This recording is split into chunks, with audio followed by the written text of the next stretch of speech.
हन्ना उदास थी क्योंकि उसके कोई संतान नहीं थी। उसने प्रार्थना की और परमेश्वर ने उसे एक पुत्र शमूएल दिया। वो बहुत धन्यवादी थी, इसलिए उसने शमूएल को परमेश्वर की सेवा के लिए दे दिया। हन्ना ने उसका बेटा जो छोटा था को एली याजक के साथ तंबू में छोड़ दिया। शमूएल ने बूढ़े अंधे एली की सहायता की। वो तंबू में ही सोता था, जबकि एली साथ के कमरे में सोता था। एक रात शमूएल ने उसका नाम पुकारती एक आवाज को सुना। वो उठा और दौड़कर एली के पास गया। क्या आज्ञा है? उसने कहा। मैंने तुझे नहीं बुलाया। एली खुरखुराया। वापस अपने बिस्तर पर चला जा। शमूएल वापस बिस्तर पर चला गया। उसने फिर उसका नाम सुना। शमूएल दौड़कर एली के पास वापस गया। क्या आज्ञा है? उसने कहा। मैंने तुझे आवाज नहीं दी। एली नींद में बड़बड़ाया। वापस अपने बिस्तर पर चला जा। शमूएल के तीसरी बार आवाज सुनने के बाद एली ने कहा, ये प्रभु था। अगर वो दोबारा आवाज लगाता है, एली ने कहा, कहना, प्रभु बोल, तेरा दास सुन रहा है। इस तरह शमूएल ने वैसा ही किया। शमूएल, परमेश्वर ने कहा, क्या तू मेरा नबी हो सकता है और वफादारी से मेरे शब्दों को मेरे लोगों तक पहुंचा सकता है? मैं कर सकता हूँ। शमूएल ने कहा और उसने अपने बूढ़े होने तक भी ये किया। अच्छी सेवा की। पोतीपर की पत्नी ने चाहा कि यूसुफ परमेश्वर के विरुद्ध पाप करे।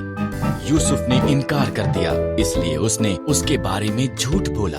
पोतीपर ने अपनी पत्नी पर विश्वास किया और यूसुफ को जेल में डाल दिया गया। जेल में यूसुफ फिरौन के 2 हाकिमों से मिला। इन दोनों ने स्वप्न देखे और परमेश्वर ने यूसुफ को उनके अर्थ दिखाए। यूसुफ की व्याख्या सच्ची हुई। पिलाने हार को आजादी मिली और पकाने हार को फांसी दी गई। 2 साल बाद फिरौन ने व्याकुल कर देने वाले 2 स्वप्न देखे। पिलाने हार को जो यूसुफ ने उसके लिए किया था याद आया और फिरौन को बताया। इस तरह फिरौन ने यूसुफ को बुलाया और उसे अपने स्वप्न बताए। परमेश्वर ने यूसुफ को फिरौन के स्वप्नों का अर्थ दिखाया। 7 साल तक भरपूर फसल होगी, यूसुफ ने कहा। इसलिए भोजन को जमा कर लें, क्योंकि इसके बाद 7 साल का अकाल होगा। फिरौन यूसुफ की बुद्धि से प्रभावित हुआ, इसलिए उसने यूसुफ को सारा भोजन एकत्र करने का जिम्मा सौंपा। फिरौन को छोड़ मिस्र में कोई भी यूसुफ से ज्यादा शक्तिशाली नहीं था। यूसुफ के भाई मिस्र में भोजन खरीदने के लिए गए। उन्होंने यूसुफ को दंडवत किया, पर उसे पहचान नहीं पाए। जब उसने देखा कि वो बदल चुके थे, तब उसने उन्हें बताया कि वो कौन था।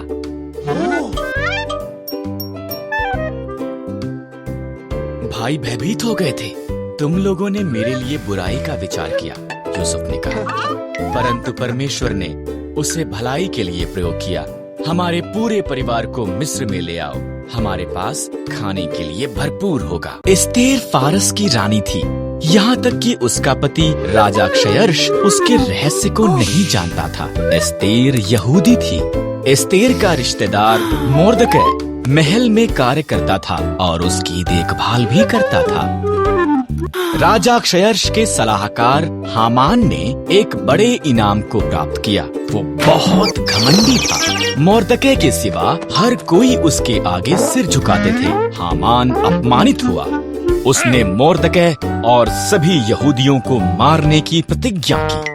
हामान ने क्षयर्ष को बताया कि यहूदी खतरनाक थे और उन्हें मारना चाहिए। क्षयर्ष सहमत हो गया और उन्हें मारने की एक योजना बनाई।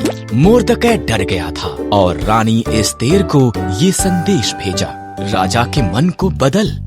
मोर्दकै ने कहा, अगर मैं उसके निमंत्रण के बिना जाऊं तो वो मुझे भी मार देगा। एस्तेर ने जवाब दिया, शायद तो इसी पल के लिए रानी बनाई गई थी। मोर्दकै ने कहा। एस्तेर साहस के साथ ये प्रयास करने के लिए सहमत हुई। वो सिंहासन के कमरे में गई राजा क्षयर्ष उसकी सुंदरता से चकित हुआ और उसे अंदर निमंत्रण दिया। क्या हम हामान के साथ रात का खाना खा सकते हैं? उसने पूछा।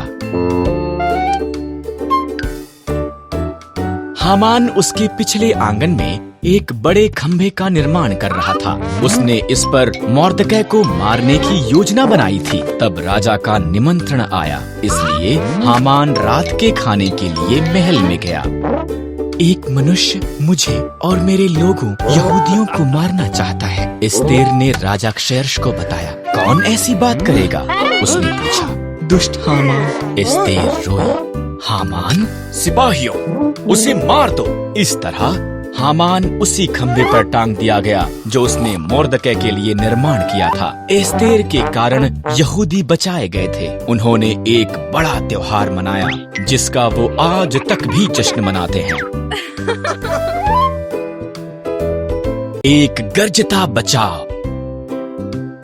परमेश्वर के लोगों ने उसकी आज्ञा उल्लंघना की, इसलिए उसने उनके दुश्मनों को उन्हें गुलामी में ले जाने दिया। उन्होंने यरूशलेम का नाश किया और बहुत से यहूदियों को उनके अपने देश बाबुल में ले गए। दानियेल बाबुल में गए यहूदियों में से एक था। उसने परमेश्वर पर भरोसा किया और दिन में 3 बार उसे प्रार्थना की। परमेश्वर ने दानियेल को आशीष दी और वो उस देश में एक शक्तिशाली अगुआ बन गया। अगुए दानियेल से ईर्ष्या करते थे, इसलिए उन्होंने एक नया कानून बनाया। लोग केवल राजा दारा से प्रार्थना कर सकते थे। जो कोई भी उल्लंघना करता है वो एक शेरों की मांद में डाला जाएगा। दारा सहमत हो गया। दानियेल ने अभी भी परमेश्वर से प्रार्थना की और पकड़ लिया गया। दारा उदास था। वो दानियेल को पसंद करता था। उसने जाना कि उससे चालाकी की गई थी, पर वो कानून को नहीं बदल सकता था। दानियेल को शेरों की मांद में फेंक दिया गया। शेर दहाड़े और दानियेल की तरफ आए।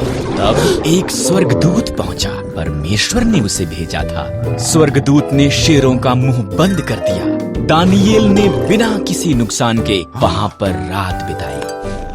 दिन निकलने पर राजा दारा ये देखने के लिए गए कि क्या दानियेल जीवित था। परमेश्वर ने मुझे बचाने के लिए स्वर्गदूत को भेजा, दानियेल ने कहा। राजा रोमांचित हुआ। दानियेल को शेरों की मांद से बाहर निकाला गया। तब राजा दारा ने दानियेल के दुश्मनों को मांद में डाल दिया। शेर उन्हें हड़प कर गए। राजा दारा ने उसके राज्य में दानियेल के शक्तिशाली जीवित परमेश्वर का आदर करने के लिए कहा।